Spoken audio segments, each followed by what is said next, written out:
नौवां पद क्रमशः 4 और -8 है, तो इसका कौन सा पद शून्य होगा? मतलब कौन सा पद शून्य होगा? तो मतलब ए एन दिया हुआ है 0 और पूछा क्या है? एन पूछा है। ठीक है, अब आपको क्या है, तीसरा और नौवां पद, तीसरा 4 दे रखा है और नौवां कितना दे रखा है? -8। तो A3 आपको कितना दे रखा है? 4 और A9 आपको कितना दे रखा है? -8। अब हमें क्या चाहिए? n निकालना है, तो an वाले सूत्र में रख के मान निकालना पड़ेगा। an बराबर n a प्लस n -1 गुणा d अपना सूत्र होता है। मतलब क्या निकालना? n का मान निकाल, an अपने पास है, इससे हम a और d निकाल लेंगे। a और d निकालेंगे तो n का मान निकल जाएगा इस सूत्र से। तो हमें इन दोनों समीकरणों से क्या निकालनी है? a और d का मान निकालना है। A3 तो A3 बराबर क्या होता है? A3 तीसरा पद क्या होता है? a प्लस 2d बराबर 4 और A9 तो a प्लस समीकरण 1 दो इसको, A9 क्या होता है? a प्लस 8d बराबर -8।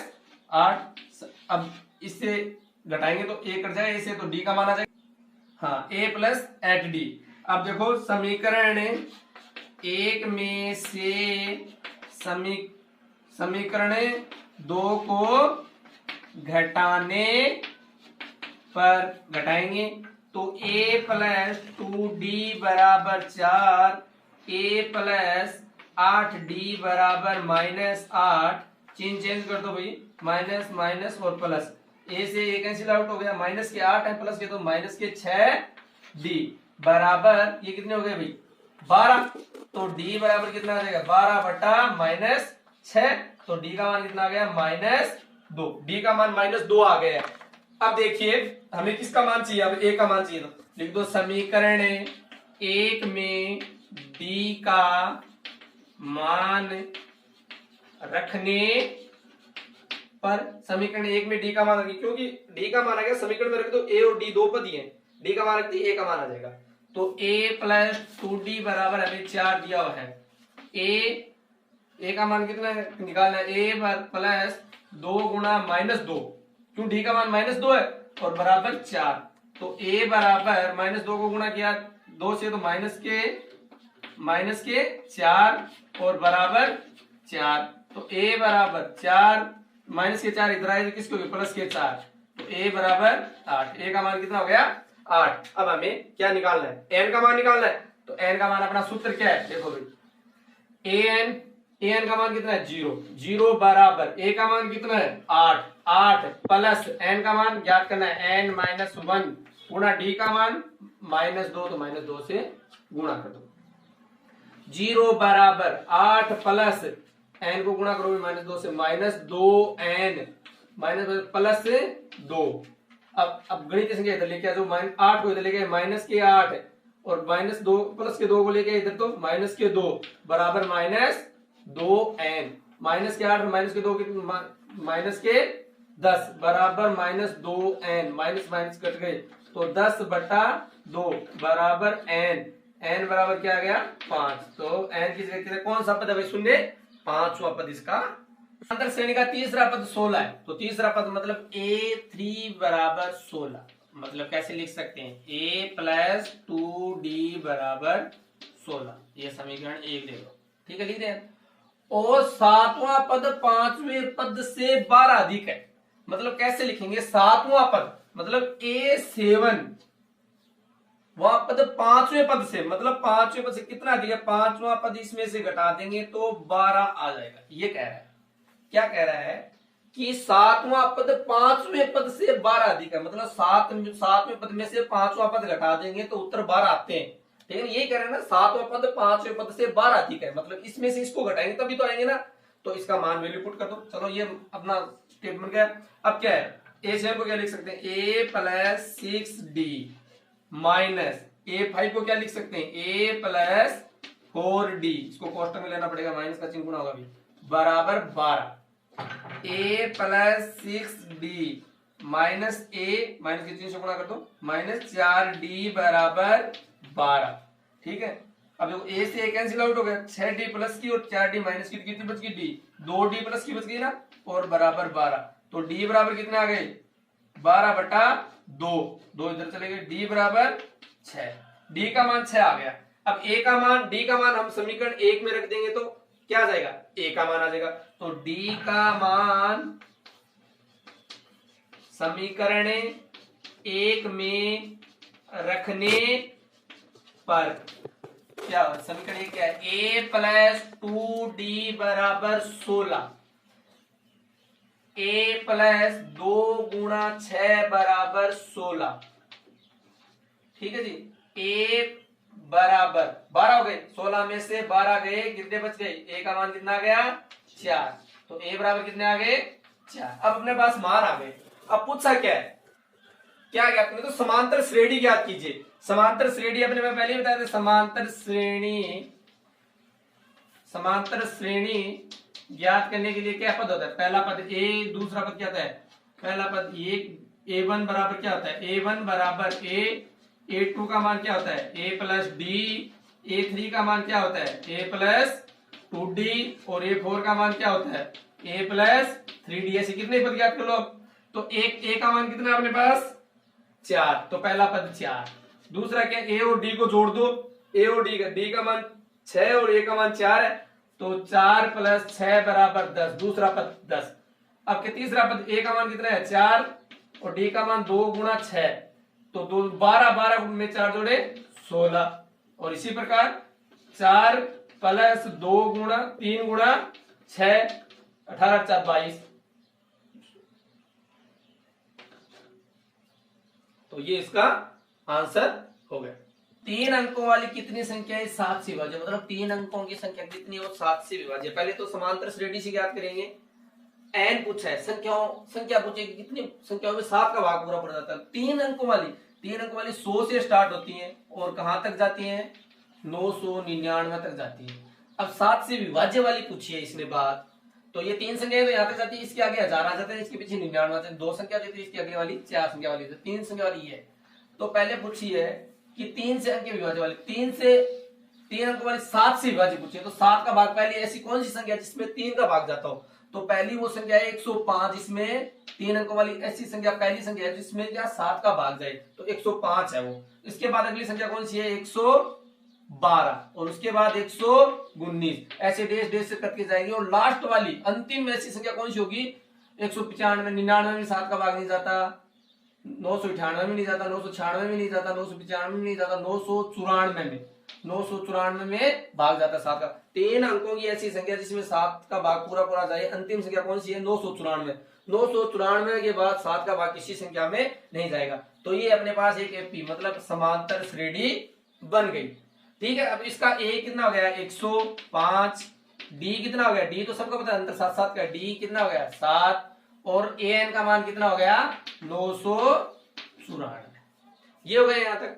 अब देखिए हमें निकालना क्या है, n निकालना है। n पूछा अगले ने, तो n पदों की कितनी संख्या होगी, तो n आपको क्या करना है निकालना है। तो an वाला सूत्र लगाओ, an बराबर a प्लस n माइनस 1 गुणा d। an का मान कितना है 994 बराबर a का मान कितना है 105 प्लस n का मान हमें पता नहीं है n माइनस 1 गुणा d का मान कितना है 7। 994 और इधर 994 से 105, a का मान 105 प्लस 7n माइनस 7। 994 105 इधर आ गए माइनस के हो गए 105, और इधर माइनस के साथ इधर किसके हो गए प्लस के साथ, बराबर 7n। अब देखो भाई इसको 994 से 105 घटाएंगे और 7 ऐड करेंगे तो कितने आएंगे 896 आएंगे, बराबर 7n। n बराबर कितना आ जाएंगे 896 बटा 7, n बराबर कितने आ जाएंगे 128। तो भाई 3 अंकों की कितनी संख्या 7 से विभाज्य होगी, 3 अंकों की संख्या 7 से विभाज्य मतलब कितनी संख्या होगी 128 संख्या ऐसी होंगी जिनमें 7 का भाग पूरा जाता है। 3 अंकों की 128 संख्या होगी। समांतर श्रेणी 10 7 4 -62 के अंतिम पद से 11वां पद ज्ञात, अंतिम से अंतिम पद ज्ञात करना हो ना, आपको अंतिम पद ज्ञात करना हो तो सूत्र हो जाता है क्या, ए एन माइनस वन गुणा डी। कौन सा भी पद ज्ञात करना हो तो अंतिम पद, अंतिम से बात कर देना, अंतिम पद से ज्ञात करो, तो आपको ये सूत्र अप्लाई करना है। तो ए एन का मान आपके पास है, ये अंतिम लास्ट पद है 62, तो ए एन का मान कितना हो गया आपके पास -62, ए का मान 10, डी का मान 7 माइनस 10 बराबर -3। चलो ठीक है, अपने सवाल में रखो भैया। अंतिम से 11वां पद पूछा ना, 11वां पद, अंतिम से 11वां पद पूछा, तो -62 माइनस एन का मान n-1 गुणा डी का मान कितना अपना -3, तो -3।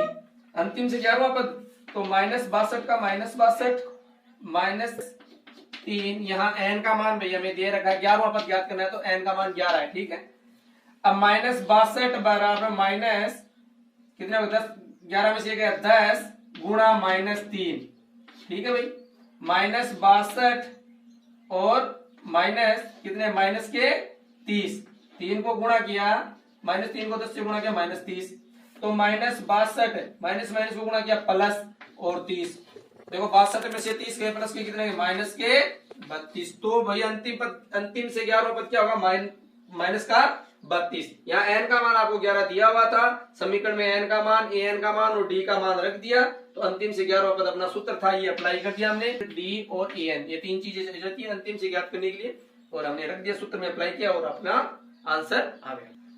समांतर श्रेणी 1, 4, 7, 10, 88 में अंत से 12वां पद ज्ञात, अंत से बात मतलब अंत से nवां पद ज्ञात करना है। nवां पद का सूत्र क्या होता है अभी, nवां पद का सूत्र क्या होता है, मैंने पहले ही बताया था, n-1 गुणा d अपना सूत्र होता है। हमें क्या चाहिए, an चाहिए, n चाहिए और d चाहिए, ठीक है। तो an अंतिम पद होता है, an का मान 88 है यहाँ, ठीक है।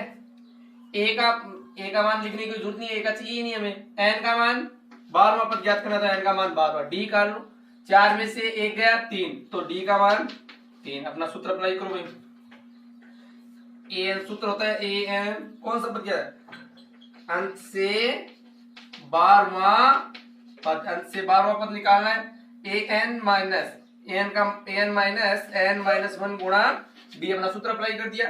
अब an का मान कितना है 88, तो 88 अप्लाई कर दिया, और माइनस n का मान कितना है 12 माइनस 1 गुणा d का मान कितना है 3, तो 3 बराबर 88 माइनस 12 में से गया 11 गुणा 3, ठीक है। 88 माइनस 11 से गुणा किया 33, अब 88 में 33 गए 55, तो कितने बजे, अंत से 12वां पद कौन सा होगा भाई, 55 होगा। समांतर श्रेणी में 60 पद है, मतलब n बराबर क्या दे दिया, n बराबर 60, ठीक है।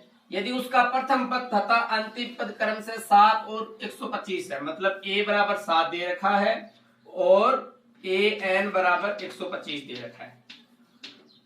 प्रथम पद और अंतिम पद आगे क्या पूछा है, तो 32वां पद ज्ञात कीजिए। 32वां पद मतलब a32 मतलब 32वां, तो सूत्र क्या होता है, a प्लस 31d।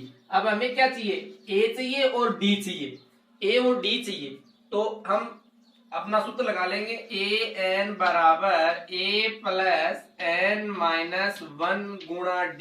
अब इसमें n की वैल्यू अपने पास है, n a की वैल्यू है, an की वैल्यू, तो d की वैल्यू निकल जाएगी, तो d की वैल्यू आते ही वहां रख देंगे, क्यों a का मान है, d का मान आते ही 32वां पद ज्ञात करें, तो an का मान कितना है 125 रख दिया, बराबर a का मान 7 प्लस n का मान 60 और माइनस 1 और d का मान निकालना है, तो d की d 125 बराबर 7 प्लस 69 गुणा 69d, गुणा कर दिया d से। अब 7 इधर लेके आओ, 125 माइनस 7 बराबर 69d, ठीक है। 125 में से 7 गई, 118 बराबर 69d। अब d बराबर निकालना, d बराबर 118, इसे गुणा भाग में आ जाए, 69 भाग में आ गए, d बराबर 2, d का मान 2 आ गया, d का और a का मान हमारे पास है, तो 32वां पद ज्ञात करना है। तो a32 बराबर a का मान कितना है 7 प्लस 31 गुणा d का मान 2 आ गया, A32 बराबर 7 प्लस 21 को 2 से गुणा किया 62, A32 बराबर गुणोत्तर, अतः इस समांतर श्रेणी का 32वां पद गुणोत्तर होगा। चार संख्या समांतर श्रेणी में यदि संख्याओं का योग 50 है तथा सबसे बड़ी संख्या सबसे छोटी संख्या की 4 गुनी है तो संख्याएं ज्ञात कीजिए। चार संख्या समांतर श्रेणी में, समांतर श्रेणी माना संख्या कौन सी मान ले, अपने पता है समांतर श्रेणी संख्या कौन सी होती है, तो a, दूसरी क्या हो जाएगी a प्लस डी, तीसरी क्या हो जाएगी a प्लस 2d और चौथी क्या हो जाएगी a प्लस 3d। ये संख्या मान ली समांतर श्रेणी ऐसी चलती है, तो चार संख्या मान ली समांतर श्रेणी में, ठीक है। इनका योग 50 है तो इस चारों को क्या कर दो, जोड़ दो, तो a प्लस 2d, ठीक है, प्लस a प्लस d और a प्लस 2d और a प्लस 3d, इनका योग कितना है 50, ठीक है।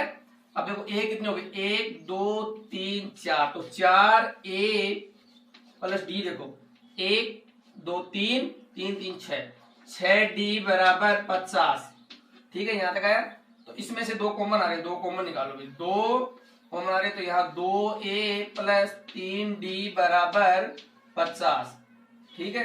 अब 2 इधर गुणा उधर भाग भेज दो, 2a प्लस 3d बराबर 50/2, तो 2a प्लस 3d बराबर 25। ये तो अपनी एक इक्वेशन आ गई, समीकरण 1 देखो इसको। अब देखिए आगे क्या कहा है, तथा सबसे बड़ी संख्या सबसे छोटी संख्या की 4 गुनी है। सबसे बड़ी संख्या इसमें ये 4 संख्या, तो सबसे बड़ी संख्या ये है और सबसे छोटी संख्या ये है, तो इस संख्या की सबसे मतलब सबसे बड़ी संख्या क्या है a प्लस 3d है और इसके बराबर कौन है, छोटी संख्या का 4 गुना, तो a छोटी संख्या इसका 4 गुना, तो 4 से गुना कर दिया इसको, कि सबसे बड़ी संख्या सबसे छोटी संख्या कितनी है 4 गुना है, तो ये समीकरण अपनी यहाँ ये हो गई। अब अपने को इसको सोल्व करना है, तो a प्लस 3d बराबर 4a लिख दूं, क्यों गुणा कर दिया। अब a को इधर भेज दो, 3d बराबर 4a माइनस a, इधर प्लस का इधर आ गया माइनस का a हो गया, तो 3d बराबर 3a हो गया, तो 3 से 3 कट गए, तो d बराबर क्या आ गया, d बराबर a, तो d बराबर a आ गया। अब देखो इसको समीकरण 1 में पुट कर देता हूं, इसका मान में समीकरण 1 में पुट कर देता हूं समीकरण 2 का मान। अब यहां लिखो समीकरण 2 का मान समीकरण 1 में रखने पर क्यों रखूंगा भाई मैं, क्योंकि मुझे a और d का मान चाहिए, तो मैं यहां 2a प्लस 3d बराबर 25, तो मैं क्या करता हूं यहां d बराबर a रख देता हूं, ठीक है। रखने पर तो क्या हो गया 2a प्लस 3 गुणा a, d की जगह a रख दिया, क्यों a और d बराबर है, तो बराबर 25, तो 2a और 3a कितने हो गए 5a बराबर 25, a बराबर क्या हो जाएगा 25/5, a बराबर कितने हो जाएंगे 5, a का मान 5 है तो d और a बराबर आपको, तो d का मान भी कितना होगा 5, a और d दोनों बराबर हैं, तो a का मान 5 है तो d का मान भी 5 आएगा। अब अपनी की ये संख्या पूछी कि ये संख्या ही बताओ, तो संख्याओं का मान ज्ञात कीजिए, तो संख्या क्या होगी, पहली क्या है a, तो a पहली संख्या a है, तो a बराबर कितना है 5, दूसरी संख्या क्या है a प्लस d, तो दूसरी क्या हो जाएगी a प्लस d, तो a का मान भी 5 और d का मान भी 5 है, तो 5 प्लस 5 बराबर कितनी हो गई 10, दूसरी संख्या 10 हो गई। तीसरी क्या है a प्लस 2d है, तो a का मान 5 है प्लस 2 गुणा d का मान भी 5 है, तो 10 में 5 जोड़े 15, तो तीसरा पद हो गया 15, और चौथी संख्या क्या हो जाएगी a प्लस 3d, तो क्या हो जाएगा a प्लस 3 गुणा 5, 15 में 5 जोड़े 20, तो क्या आ गई अपनी समांतर श्रेणी वो संख्या कौन सी 5 10 15 20, ठीक है। तो ये वो समांतर श्रेणी की संख्याएं थी।